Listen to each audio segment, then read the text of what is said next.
যেহেতু আপনি প্রশ্নটা করেছেন, এটা আসতে হয়, আমি এদিকে যেতে চাই নাই। প্রথম দিনই তিনি ইনসাল্ট করেছেন। আপনারা জানেন বিভিন্ন জরিপ প্রকাশ হয়।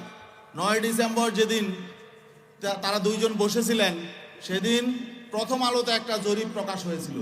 জোটে না গিয়ে এককভাবে নির্বাচন করার পাশাপাশি জামাতে ইসলামের সম্পর্কে বেশ কিছু অভিযোগ তুলে ধরেছেন বাংলাদেশ ইসলামী আন্দোলন। গত শুক্রবার বাংলাদেশ ইসলামী আন্দোলনের পল্টনে তাদের নিজস্ব কার্যালয়ে সংবাদ সম্মেলনে করে জোট নিয়ে কিছু বক্তব্য তুলে ধরেন দলটির যুগ্ম মহাসচিব মুখপাত্র গাজী আতাউর রহমান।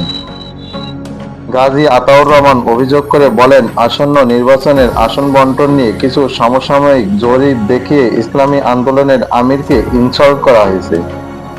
প্রকাশ হয়েছিল যে বিএনপিকে চায় 65% মানুষ, জামাতে ইসলামকে চায় 25% মানুষ, আর সেখানে ইসলামী আন্দোলনেরও ছিল একটা, সেটা হলো 0.1% মানুষ। থেকে বেরিয়ে এসে রাজনৈতিক উদ্দেশ্য নিয়ে ক্ষমতায় যাওয়ার জন্য পরিকল্পনা করেছে জামাতে ইসলাম। গাজী আতাউর রহমান এমন অভিযোগ ও ইসলামপন্থী আন্দোলনের জোট থেকে বের হয়ে যাওয়ার সম্পর্কে তাৎক্ষণিক প্রতিক্রিয়া জানিয়েছে বাংলাদেশ জামাতে ইসলাম। জামাতের সহকারী সেক্রেটারি এহসানুল মাহবুব জুবায়ের বলেন, জামাতে ইসলাম কখনো আদর্শচ্যুত হয়নি বা কাউকে তুচ্ছ-তাচ্ছিল্য করেনি।